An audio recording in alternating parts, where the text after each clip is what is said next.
உங்கள் வீடு தேடி வரும் அரசு. உங்களுடன் ஸ்டாலின். பாராசூட்டுகள் உதவியுடன் விண்ணில் இருந்து கடல் பகுதியில் டிராகன் விண்கலம் இறங்க இருக்கிறது. இன்னும் சில நிமிடங்களில் டிராகன் விண்கலம் பூமியை தரையிறங்க இருக்கிறது. இது தொடர்பான அந்த அண்மை செய்தியை தற்போது பார்த்து வருகிறோம். இன்னும் சில நிமிடங்களில் கலிபோர்னியாவில் கடல் பகுதியில் டிராகன் விண்கலம் இறங்க இருக்கிறது. அது தொடர்பான அந்த அண்மை செய்தியை பார்த்து வருகிறோம். தொடர்ந்து விரிவான விவரங்களோடு இணைகிறார் எமது செய்தி ஆசிரியர் ரகுமான் அவர்கள். ரகுமான் சார் வணக்கம். விரிவான விவரங்கள். டிராகன் விண்கலமானது பூமியை நெருங்கி இருக்கிறது. சரியாக 3 மணி அளவில் 3:01 வினாடிகளுக்கு அது கலிபோர்னியாவில் உள்ள கடல் பகுதியில் இறங்கும் என எதிர்பார்க்கப்படுகிறது. அந்த நடைமுறைகளை தான் இப்பொழுது நாசாவிலிருந்து அவர்கள் செய்து கொண்டிருக்கிறார்கள். ஆக்சியம் 4 திட்டத்தின் மூலமாக சுபான்சு சுக்லா, இந்திய விண்வெளி வீரர் சுபான்சு சுக்லா உள்ளிட்ட 4 பேர் சர்வதேச விண்வெளி ஆய்வு நிலையத்திற்கு கடந்த ஜூன் 25ஆம் தேதி புறப்பட்டு சென்றார்கள். கிட்டத்தட்ட 18 நாட்கள் அவர்கள் சர்வதேச விண்வெளி ஆய்வு நிலையத்திலிருந்து ஆய்வுகளை மேற்கொண்டிருக்கிறார்கள். ஆய்வுகளை மேற்கொண்டதன் பிறகு நேற்று அவர்கள் சர்வதேச விண்வெளி ஆய்வு நிலையத்திலிருந்து பூமியை நோக்கி புறப்பட்டார்கள். மாலை 4:45 மணி அளவில் 4:45 மணி அளவில் அவர்களது டிராகன் விண்கலமானது சர்வதேச விண்வெளி ஆய்வு நிலையத்திலிருந்து வெற்றிகரமாக பிரிந்தது. அதன் பிறகு கிட்டத்தட்ட 22 மணி நேரத்திற்கு மேல் பயணம் செய்து 22.5 மணி நேரம் பயணம் செய்து தற்போது அவர்கள் பூமிக்கு வந்திருக்கிறார்கள். பூமியை நெருங்கி இருக்கிறார்கள். பிறகு அந்த விண்கலத்திலிருந்து வீரர்கள் மீட்கப்படுவார்கள். கடல் பகுதியில் இறங்குவதற்கான அந்த செயல்முறைகள் தற்போது அரங்கேறி வருகின்றன என்பதை பார்க்கிறோம். சர்வதேச விண்வெளி ஆய்வு நிலையத்திலிருந்து புறப்பட்ட டிராகன் விண்கலமானது 22.5 மணி நேர பயணத்திற்கு பிறகு அது பூமிக்கு வந்து சேர்கிறது. இந்த சர்வதேச விண்வெளி ஆய்வு நிலையத்திலிருந்து அது புறப்படும் பொழுது அது மணிக்கு 28,000 கிலோமீட்டர் வேகத்தில் அந்த டிராகன் விண்கலமானது பூமியை சுற்றுப்பாதையில் சுற்றி கொண்டிருக்கும். அதன் பிறகு அதனுடைய சுற்றுப்பாதை உயரம் படிப்படியாக குறைக்கப்பட்டு அது கடலில் இறங்க வேண்டிய பகுதிக்கு வந்ததன் பிறகு அந்த சுற்றுப்பாதையிலிருந்து விலகி அது அந்த கடல் பகுதியை நோக்கி இறங்க தொடங்கும். அப்படி இறங்கும் பொழுது அதனுடைய வேகத்தை குறைப்பதற்காக அந்த பாராசூட்டுகளை பயன்படுத்துகிறார்கள். ஒரு 6 கிலோமீட்டர், சுமார் 6 கிலோமீட்டர் உயரத்தில் இருக்கும் பொழுது 2 பாராசூட்டுகள் விரிந்து அதனுடைய வேகத்தை மணிக்கு 27 கிலோமீட்டர் என்கிற அளவில் மட்டுப்படுத்தும். அதன் பிறகு 2 கிலோமீட்டர் உயரம் வந்ததன் பிறகு 4 பாராசூட்டுகள் விரிந்து அந்த டிராகன் விண்கலத்தினுடைய வேகத்தை மேலும் மட்டுப்படுத்தும். இதன் பிறகு அது அந்த கடல் பகுதியில் விழுந்துவிடும். அதை ஸ்பிளாஷ் டவுன் என்று ஆங்கிலத்தில் குறிப்பிடுகிறார்கள். அப்படி அது கடலில் விழுந்ததன் பிறகு அது கடலில் மிதந்து கொண்டிருக்கும். கடலில் மிதந்து கொண்டிருப்பதற்கேற்ப அந்த டிராகன் விண்கலமானது வடிவமைக்கப்பட்டிருக்கிறது.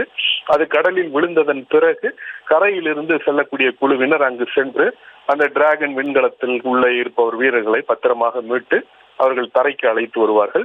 அதற்கான அந்த செயல்முறைகள் தற்போது நடைபெற்று வருகின்றன என்பதை பார்க்கிறோம். இந்த ஆக்சியம் 4 திட்டத்தை பொறுத்தவரையில் இந்தியாவிற்கான முக்கியத்துவம் என்பது இந்திய விண்வெளி வீரர் சுபான்சு சுக்லா இந்த பயணத்தில் சென்றிருக்கிறார் என்பதுதான் இந்தியாவிற்கான முக்கியத்துவம் வாய்ந்த ஒன்றாக பார்க்கப்படுகிறது. 41 ஆண்டுகளுக்கு முன்னர் ராகேஷ் சர்மா என்ற இந்திய விண்வெளி வீரர் இதே போல விண்வெளி ஆய்வு நிலையத்திற்கு சென்று திரும்பினார். அப்போது அவர் சோவியத் ஒன்றியத்தின் உதவியுடன் சென்று திரும்பினார்.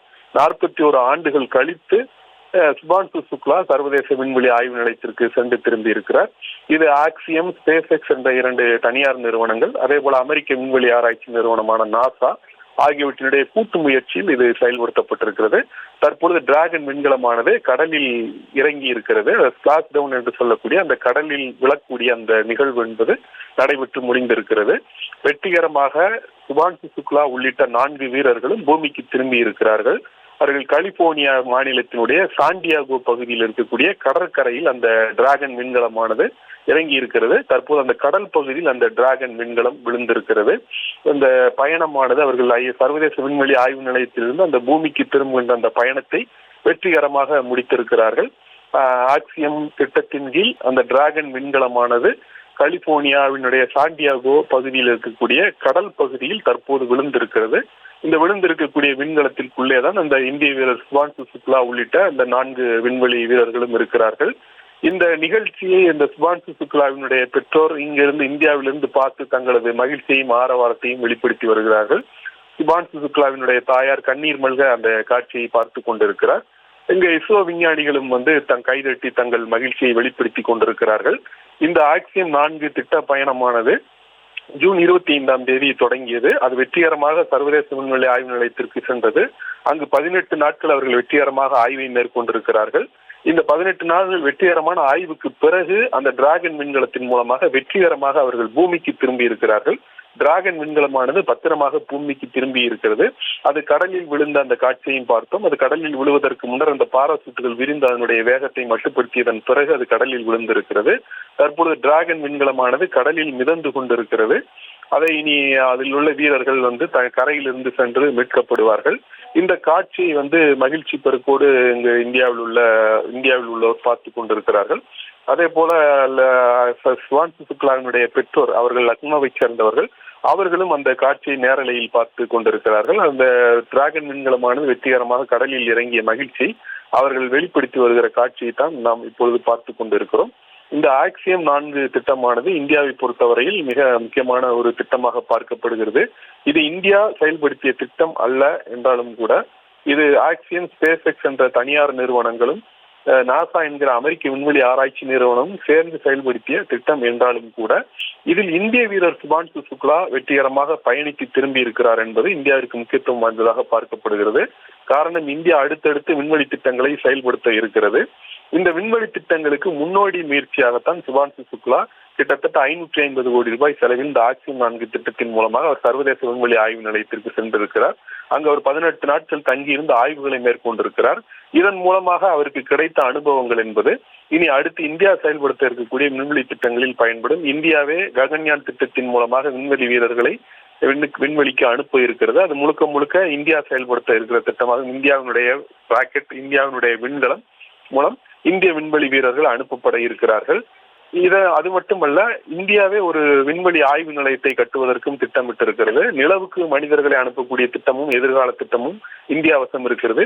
இப்படிப்பட்ட திட்டங்கள் இருக்கக்கூடிய சூழலில் இந்த விண்வெளி பயணம் என்பது எப்படி மேற்கொள்ளப்படுகிறது, அங்கு எதிர்கொள்ளக்கூடிய சவால்கள், அங்கு மேற்கொள்ளக்கூடிய ஆய்வுகள் ஆகியவற்றின் மூலமாக சுபான்சு சுக்லாவுக்கு கிடைத்திருக்கிற அனுபவமானது இந்தியாவுடைய அந்த எதிர்கால விண்வெளி திட்டங்களுக்கு பெருமளவில் கை கொடுக்கும் என்ற அடிப்படையில் இந்த ஆக்சியம் திட்டமானது இந்தியாவை பொறுத்தவரையில் மிக முக்கியமான ஒன்றாக பார்க்கப்படுகிறது.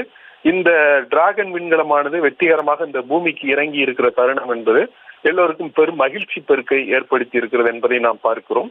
காரணம், இந்த சர்வதேச விண்வெளி ஆய்வு நிலையத்திலிருந்து பூமிக்கு இந்த டிராகன் விண்கலம் திரும்புகிற பயணம் என்பது மிகுந்த சவாலான பயணமாகும். அது அங்கு கிட்டத்தட்ட 28,000 கிலோமீட்டர் வேகத்தில் பயணித்துக் கொண்டிருக்கிற அந்த டிராகன் விண்கலமானது இந்த புவியினுடைய வளிமண்டலத்தில் மிக வேகமாக நுழையும் பொழுது அது மிக அதிக அளவில் வெப்பமடைந்து தீப்பற்றி விடக்கூடிய வாய்ப்புகள் இருக்கிறது. அப்படி தீப்பற்றி விடாமல் தடுப்பதற்காக வெப்பத்தடுப்பு ஓடுகள் அந்த டிராகன் விண்கலத்தின் மேல் பொருத்தப்பட்டிருக்கின்றன. அந்த வெப்ப காப்பு ஓடுகளையும் தாண்டி கூட சில நேரங்களில் விபத்துகள் ஏற்பட்டிருக்கின்றன. கல்பனா சாவ்லா இதுபோல சர்வதேச விண்வெளி ஆய்வு நிலையத்திலிருந்து திரும்பும் பொழுது ஏற்பட்ட விபத்தில் உயிரிழந்தார் என்பது நமக்கு தெரியும். இதே போல சுனிதா வில்லியம்ஸ் சர்வதேச விண்வெளி ஆய்வு நிலையத்திலிருந்து திரும்பிய போதும் கூட இந்தியா பெரும் எதிர்பார்ப்புடன் அதை பார்த்து கொண்டிருந்தது. அந்த வகையில் இந்த சுபான்சு சுக்லா உள்ளிட்ட 4 பேரும் இந்த சர்வதேச விண்வெளி ஆய்வு நிலையத்திலிருந்து இன்று இந்த திரும்புகிற பயணமும் மிகுந்த சவாலானதாகவே இருந்தது. ஆனால் அந்த சவால்களை எல்லாம் முறியடித்து டிராகன் விண்கலமானது வெற்றிகரமாக பூமிக்கு திரும்பி இருக்கிறது. கலிபோர்னியாவுடைய சாண்டியாகோ பகுதியில் இருக்கக்கூடிய கடல் பகுதியில் அந்த டிராகன் விண்கலம் இறங்கி இருக்கிறது. சரியாக 3 மணி அளவில் அந்த டிராகன் விண்கலம் இறங்கும் என்று எதிர்பார்க்கப்பட்டது. அதன்படி அந்த டிராகன் விண்கலமானது கடலில் 3 மணி அளவில் இறங்கி இருக்கிறது. உங்கள் வீடு தேடி வரும் அரசு, உங்களுடன் ஸ்டாலின்.